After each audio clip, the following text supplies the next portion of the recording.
Que el Señor les bendiga. En esta oportunidad estaremos disfrutando una vez más de la maravillosa biografía del siervo del Señor William Marion Branham, basado en el libro Sobrenatural, El niño y su privación, por Owen Jorgensen.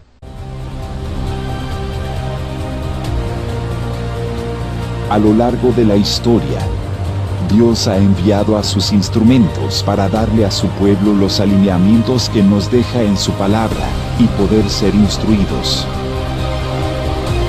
Cada siervo ha sido muy provechoso para el ministerio a nivel mundial. Este espacio busca meditar en sus historias, legados y mensajes.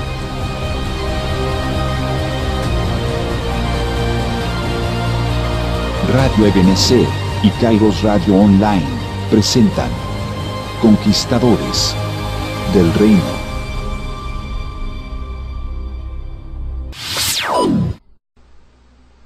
Capítulo 5. Herido accidentalmente, 1923-1924.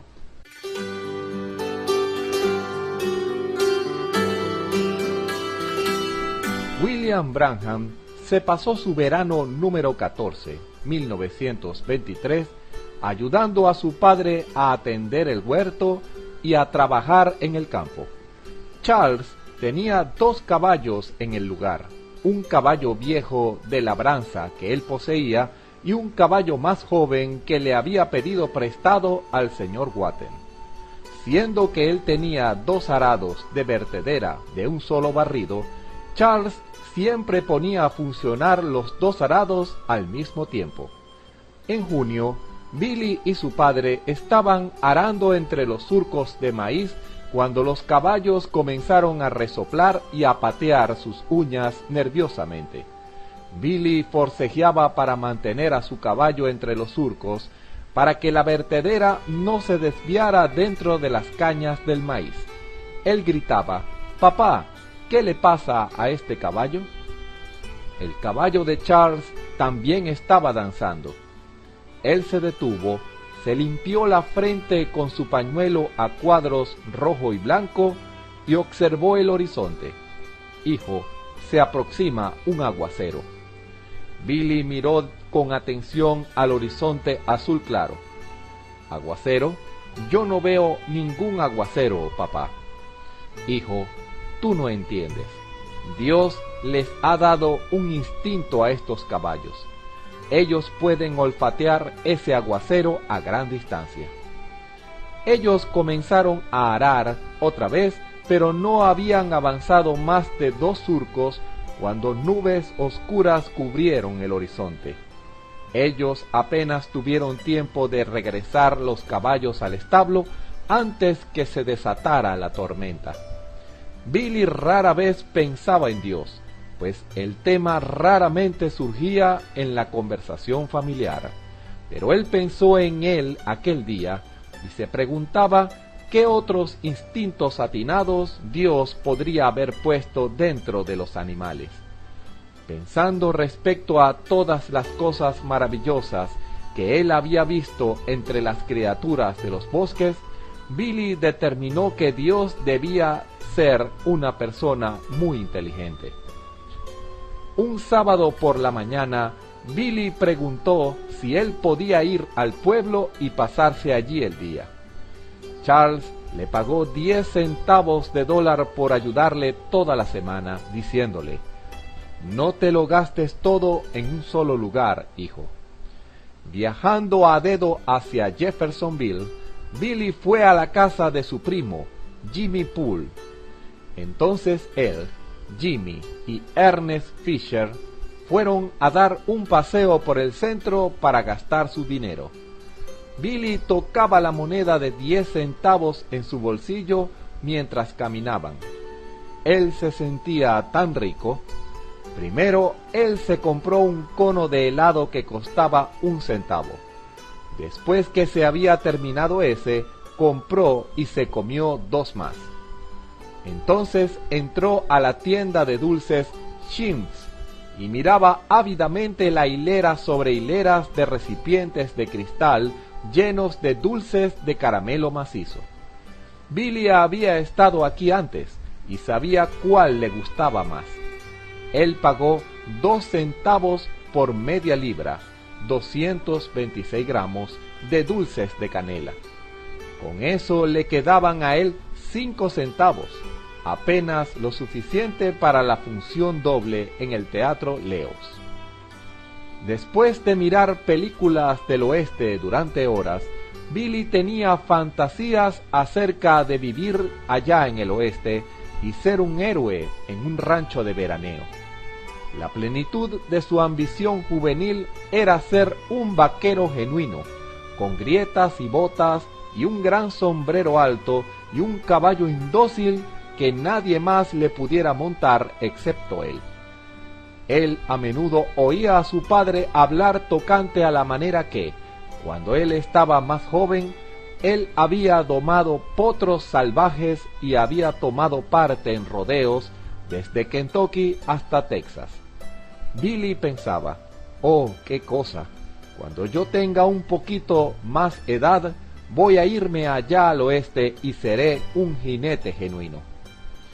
Billy practicaba en el viejo caballo de labranza. Cuando él y su padre se pasaban todo el día en el campo, Billy siempre llegaba a casa temprano a hacer las faenas.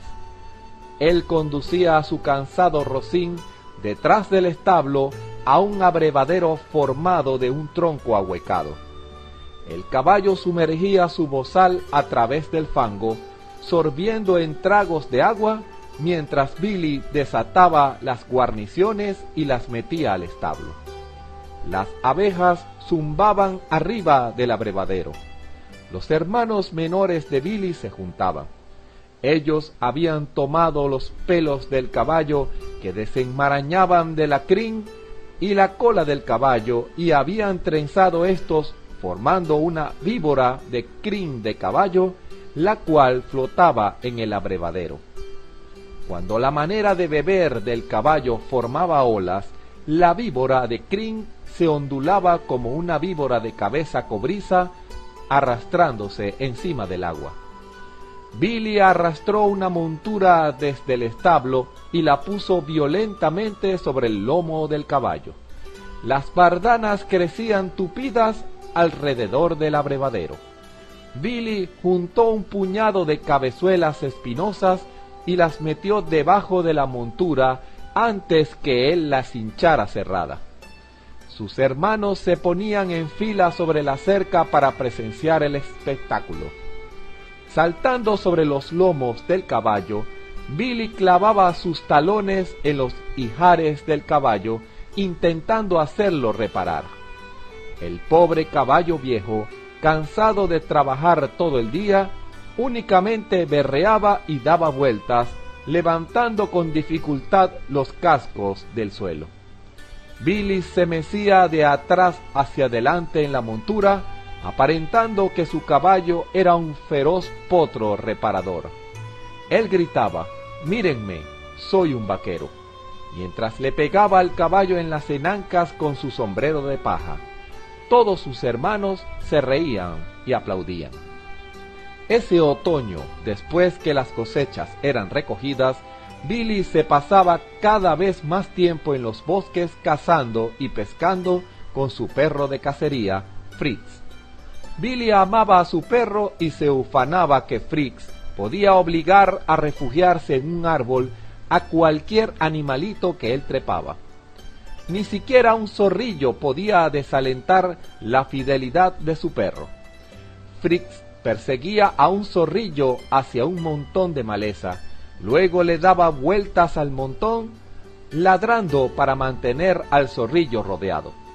Cuando Billy lo alcanzaba, todo lo que él tenía que hacer era levantar el montón de maleza y decir, «A él, chico».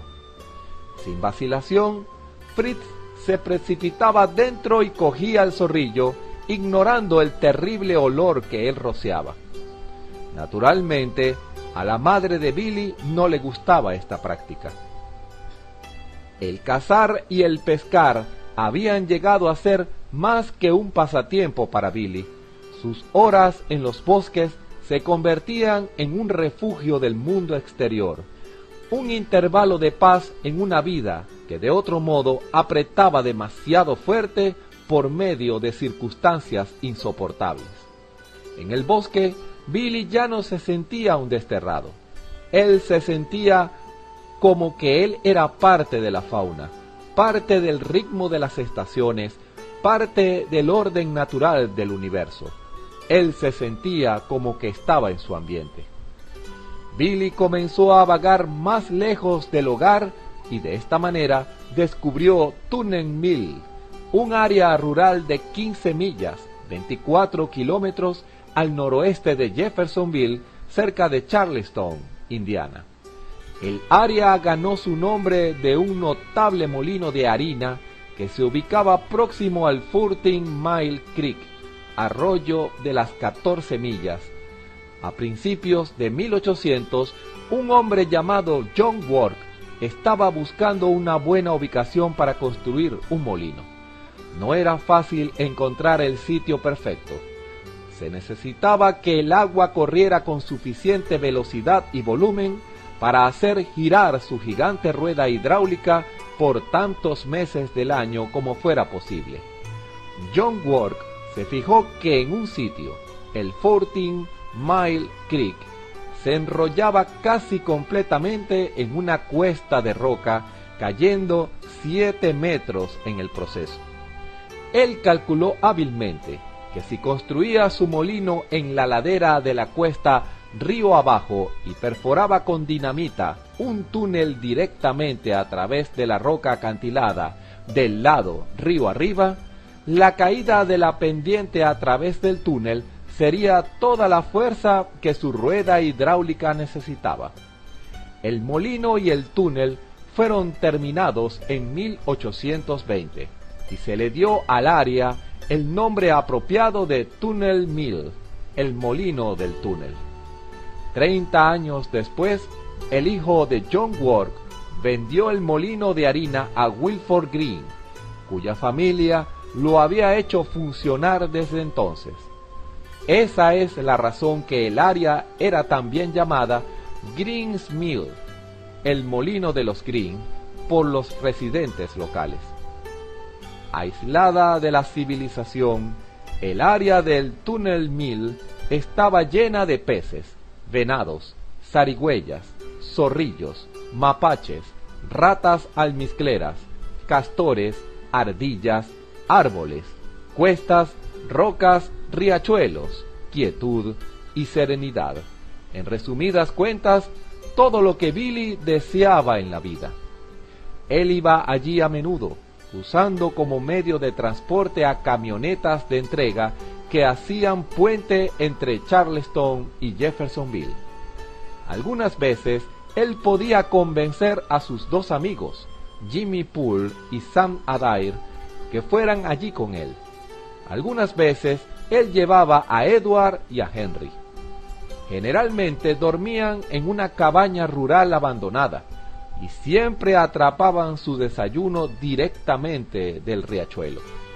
En un sitio, el 14 Mile Creek corría a 10 pies, 3 metros de profundidad, y a 40 pies, 12 metros de ancho, formando un perfecto pozo para nadar. Billy apodaba a este lugar el Pozo del Castor. Él cargaba un gran rollo de cuerda y lo amarraba a una rama de un árbol que se extendía por sobre el agua. Desde la ribera ellos se columpiaban en forma de un extenso arco por sobre el riachuelo. Entonces se soltaban. Esa cuerda les daba a los muchachos incontables horas de diversión. Cuando no podía conseguir a alguien que fuera con él, Billy viajaba a dedo por sí mismo hacia Tunnel Mill. Él se pasaba los días cazando y pescando y explorando lo escarpado de los bosques. Durante uno de estos paseos, él descubrió accidentalmente su futuro escondite. Viniendo por la falda de la cuesta, él se encontró a sí mismo en la base de una piedra caliza que sobresalía. Debajo de él el terreno formaba un declive abruptamente hacia abajo a un barranco de 80 pies, 24 metros de profundidad. Toda el área estaba densamente poblada de árboles y cubierta de enormes piedras calizas de canto rodado que habían caído de arriba de la escarpadura. Billy andaba con tiento cuidadosamente por la base de la piedra que sobresalía cuando se fijó que a sus pies estaba un hoyo de 2 pies, 61 centímetros de ancho, casi escondido completamente junto a la densa maleza. Al principio él supuso que se trataba de una guarida de zorra, una hendidura entre las rocas que protegía a los animales del tiempo, pero una inspección más cercana le mostró que era la entrada de una cueva. Billy meneó primero los pies dentro de la abertura. El hoyo descendía como 3 pies, 91 centímetros, y de allí el piso tenía un declive y de vuelta hacia la cuesta hasta que formaba un corredor angosto que tenía la suficiente altura para permitirle estar de pie. El aire era frío y húmedo. Entró a tientas por el corredor por una distancia corta hasta que le dio miedo. ¿Qué tal si daba un traspiés en un hoyo? Él no se atrevía a ir demasiado lejos dentro de la oscuridad ahora. Él regresaría después, mejor preparado. A la próxima vez que él estuvo en el área, él trajo consigo algunas velas a fin de poder explorar más lejos de nuevo dentro de la cueva. Él se meneó a través de la abertura y se deslizó por la pendiente resbaladiza hacia el primer sitio donde pudiera permanecer de pie. El pasillo aquí tenía únicamente como 18 pulgadas, 45 centímetros de ancho. Aunque las paredes eran más o menos perpendiculares, las sombras causadas por la parpadeante luz de la vela acentuaban los muchos ángulos de piedra caliza interior. El corredor empujaba ligeramente hacia la derecha y se ensanchaba un poco. Aquí, tanto el piso y el techo estaban nivelados razonablemente, como si esta parte de la cueva fuera hecha para habitación humana. Allí incluso había un borde plano que sobresalía de una pared que era del tamaño preciso para una cama. Después de otros 12 pies, 3 metros, el corredor se hacía angosto otra vez. El piso y el techo se volvían desiguales. El techo estaba atiborrado de grandes cantidades de piedra caliza, encajadas apretadamente, pero dando la ilusión que podrían desprenderse en cualquier momento. Ya él había recorrido como 25 pies, 7 metros de la entrada. De repente se detuvo y silbó con asombro. Enfrente de él, la cueva se ampliaba hacia un cuarto pequeño. En el centro de la cámara estaba una mesa formada de una sola mole maciza de piedra caliza. La mesa era un bloque rectangular como de 3 pies, 91 centímetros de altura, 3 pies de ancho, 4 pies, 1,22 m de largo. La parte posterior de la mesa se miraba extraordinariamente plana y a nivel, y los 4 bordes se miraban perfectamente cuadrados.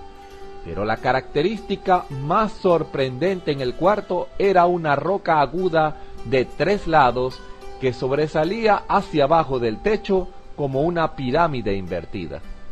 Esta piedra colgaba directamente sobre la mesa. La punta de la pirámide estaba suspendida apenas pulgadas arriba de la superficie de la mesa. Billy se sentía contento con su hallazgo. Parecía ser un escondite perfecto. Él decidió no enseñárselo a sus hermanos o a sus amigos. Este sería su propio secreto especial. Cuando abandonó la cueva, él disfrazó la abertura para que ningún otro excursionista o cazador la descubriera accidentalmente. Estos fueron los mejores tiempos de su juventud, los buenos recuerdos, recorriendo a pie los bosques, durmiendo bajo las estrellas, pescando para su desayuno, cazando para su cena con su rifle calibre 22. La excelente puntería de Billy se perfeccionó al grado que él le podía disparar a una ardilla a 50 yardas, 45 metros, y cada vez les daba en medio de los ojos. De hecho, eso se convirtió en una cuestión de arte y pericia en el deporte con él, que a menos que la ardilla mirara en dirección a él no jalaría el gatillo. Y él llegó a ser no menos diestro con su escopeta, derribando fácilmente a cualquier ave de caza en pleno vuelo. Una tarde en el otoño de 1923, Billy, de 14 años de edad, iba caminando hacia su casa con su primo Jim Poole. Los dos habían estado cazando pájaros esa tarde, pero ahora los pensamientos de ellos estaban en otro sitio, bromeando, riéndose y dándose empujones el uno al otro. Desafortunadamente a Jimmy se le había olvidado descargar su escopeta. De pronto, la escopeta se disparó a corto alcance, perforando dentro de las piernas de Billy. Billy se desplomó, gritando de dolor. Jimmy cayó a sus rodillas murmurando: «Lo siento, Billy, lo siento mucho. Fue un accidente, no fue mi intención». Entonces miró cuidadosamente las piernas de su amigo. El rostro de Jimmy se puso blanco. «Billy, no intentes moverte. Iré a buscar auxilio». «No, no me dejes», gritaba Billy. Pero Jimmy ya estaba corriendo como una liebre. Cuando Billy bajó la vista hacia sus piernas, él estaba horrorizado al ver que casi estaban partidas en dos. Él dejó caer su cabeza hacia atrás pesadamente en el suelo y se estremeció con miedo. «Dios, ten misericordia de mí», gemía él. «Tú sabes que yo nunca hice». Y entonces se detuvo, procurando pensar en algo bueno de su vida, algo que pudiera influenciar a Dios para que tuviera misericordia de él. En la única cosa que él podía pensar era: «Dios, ten misericordia de mí. Tú sabes que yo nunca cometí adulterio». Pronto Jimmy estaba de regreso con un vecino, Frankie H., quien condujo a Billy al hospital Clark County Memorial. Billy gritaba en agonía mientras las enfermeras arrancaban grandes pedazos de carne con tijeras y limpiaban las heridas abiertas lo mejor que podían. El señor H. tomó la mano de Billy.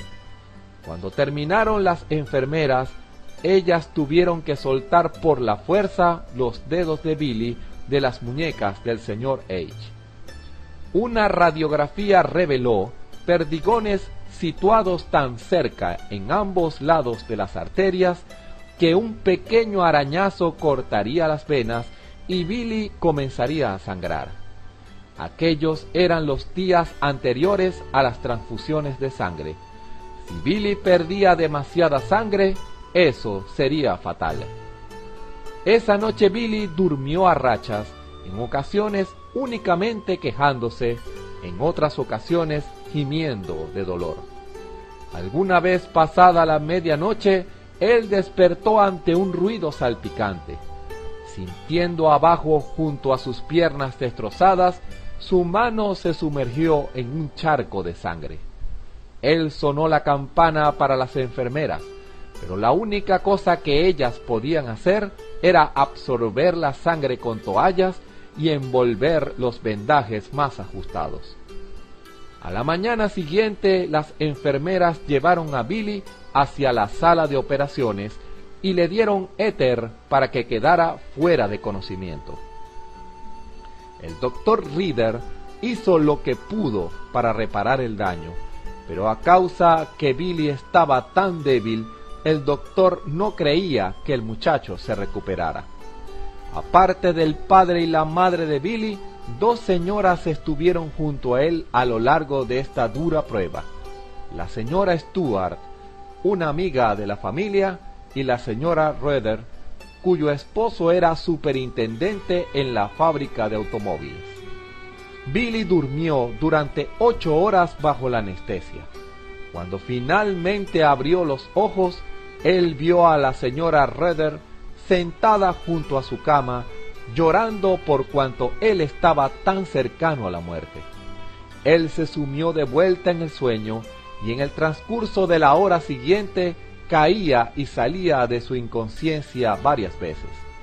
Entonces algo sucedió, algo parecido a un sueño, pero más vivo que un sueño. La ventana de vidrio transparente, como que él en realidad estaba allí. Y en esta conciencia él sentía que estaba cayendo a través de nubes delicadas en una eternidad oscura, dejándose caer hacia abajo, hacia abajo, hacia abajo. Allí parecía no haber fundamento para su mundo, nada que detuviera su caída. Él exclamó: «¡Papá!». La palabra parecía hueca y muerta. «¡Mamá!», exclamó él. «¡Mamá!». Su madre no estaba allí. «Dios», exclamó él, «alcánzame». Sus clamores lastimosos sonaban huecos en el vasto vacío. ¿Era la oscuridad sin final? ¿Había pasado él más allá de los términos de la tierra, más allá del alcance de Dios? Tal vez él se mantendría cayendo de esta manera para siempre. El terror se apoderó de él. Entonces, tan débilmente, siempre tan débilmente, él escuchó ruidos fantasmales, quejumbrosos. Mientras él caía, los sonidos se hacían más fuertes al grado que todos estaban en derredor de él, gemidos y gruñidos. Ahora rostros aparecían en la oscuridad, rostros de mujeres, rostros horribles con llagas gangrenosas verdes alrededor de sus ojos y bocas deformadas quejándose: «¡Ah, ah!». Billy exclamó: «Oh Dios, ten misericordia de mí, ten misericordia. Si tú tan solo me permites regresar y vivir, te prometo que me portaré bien». En un instante él estaba de vuelta en el cuarto del hospital. Su vista empañada se enfocó en el par de ojos profundos cafés de su madre. El rostro de ella se iluminó y abrazó a su hijo llorando. «Oh, Billy, Billy, pensamos que estabas muerto. Gracias a Dios estás vivo». Vivo sí, pero apenas. No había penicilina disponible en aquellos días, y las heridas crueles estaban enrojecidas de infección. Su estancia en el hospital se prolongó a semanas. Los Branham no tenían dinero para las cuentas del hospital, así que la señora Roeder montó una colecta en favor de Billy. Entre la sociedad de ayuda de su iglesia, los masones, el Ku Klux Klan y donaciones privadas, todos los gastos médicos fueron eventualmente pagados completamente. Finalmente, los doctores dijeron que Billy se había mejorado lo suficiente para irse a casa. Desgraciadamente, su prueba dura estaba muy lejos de terminarse. En casa, él seguía estando postrado en cama. Los meses pasaban y sus piernas no se mejoraban. Billy se revolvía en su colchón de paja durante muchas horas oscuras y dolorosas, pensando en aquella extraña experiencia donde él se había estado cayendo en una oscuridad tan espantosa. Eso había parecido tan real, tan vivo. ¿Dónde había estado él? Los doctores después le contaron respecto a su condición física en ese tiempo. Su pulso había estado menguando continuamente, así que ellos estaban seguros que él se estaba muriendo. Billy se preguntaba si él podría haber estado cayendo en el infierno. Eso le preocupaba. Él pensó: «Oh, que nunca vaya yo a un sitio como ese, que ningún otro ser humano jamás tenga que ir a un sitio como ese». Entonces pensó en lo que él le había prometido a Dios: si tú tan solo me permites vivir, te prometo que me portaré bien. ¿Qué significaba portarse bien? ¿Y quién era Dios a fin de cuentas? La experiencia total lo desconcertaba. Mientras el muy frío invierno hacía entrar en calor a la primavera de 1924, llegaba a ser evidente que las heridas de Billy se estaban empeorando, no mejorando. Sus pantorrillas se habían hinchado lo doble de su tamaño normal y se habían vuelto sobre sus pasos hasta sus muslos, de modo que no podía extender las piernas. El doctor Reader diagnosticó su condición como envenenamiento de la sangre como resultado de los residuos que habían quedado en las heridas. Una vez más, la vida de Billy estaba en peligro. El doctor recomendó que le fueran amputadas ambas piernas a la altura de la cadera. Billy no podía soportar el pensamiento de perder sus piernas. ¿Cómo podría él cazar y andar a pie por los bosques? Para él era mejor el estar muerto. Con absoluta determinación, él rechazó el que se le amputaran las piernas, diciendo llorosamente: no, doctor, tan solo súbalo un poquito más alto y ampútelo desde aquí arriba. Y con su mano, él trazó una línea a través de su cuello.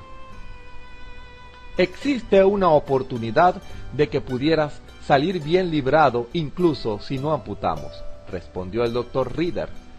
Podríamos dedicarnos e intentar limpiar el material extraño de las heridas. Es una pequeña oportunidad, pero podría dar resultado. Esa era una pequeña oportunidad que Billy estaba dispuesto a aprovechar. Así que, 7 meses después del accidente producido por el arma de fuego, Billy estaba otra vez acostado sobre una plancha de operaciones. El doctor Reader y el doctor Pearl, un especialista de Louisville, volvieron a abrir las heridas y sondearon cuidadosamente a través de la carne, extrayendo trozos de ropa de cacería mugrientos, partículas de arma de fuego y tantos perdigones de plomo como pudieron encontrar. Luego cosieron las heridas y esperaron mejores resultados. Billy durmió muchas horas bajo la anestesia.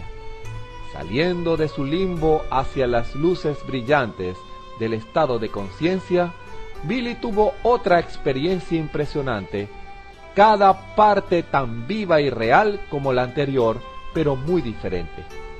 En esta ocasión, él sabía que estaba muy despierto, por cuanto él estaba acostado en la cama del hospital mirando directamente a su padre.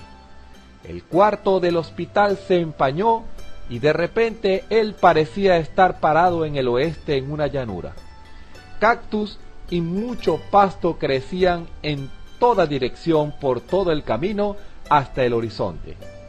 Una enorme cruz dorada pendía en el cielo enfrente de él, brillando como el sol e irradiando rayos de luz. Mientras Billy alzaba sus brazos hacia aquel emblema, algunos de aquellos rayos de luz parecían fluir directamente hacia su pecho. Entonces la experiencia terminó y Billy se encontró a sí mismo de vuelta en el cuarto del hospital mirando a su padre.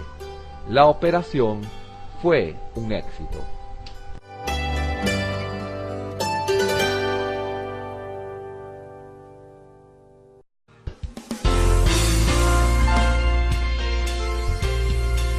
De esta manera concluye el programa de este día, hermanos. No dejen de comunicarse con nosotros por nuestras distintas vías de contacto en las redes sociales. Conquistador del Reino es una producción de Radio Benecer y Kairos Radio Online. Hoy les acompañamos Eliasik Silva y Daniel Vargas. En la próxima oportunidad nos escuchamos. Dios les bendiga, hermanos.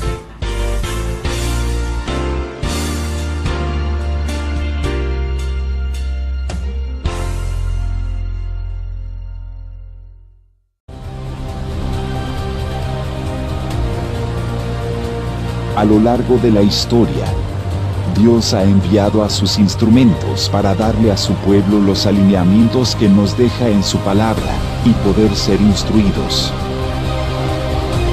Cada siervo ha sido muy provechoso para el ministerio a nivel mundial.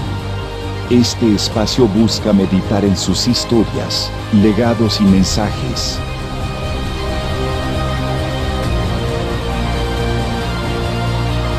Radio Ebenecer y Kairos Radio Online presentan Conquistadores del Reino.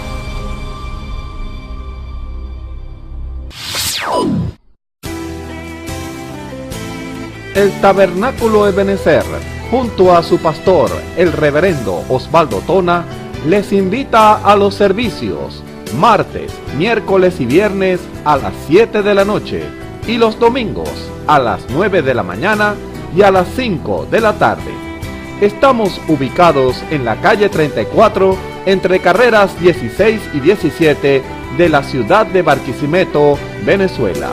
Están cordialmente invitados. Dios les bendiga.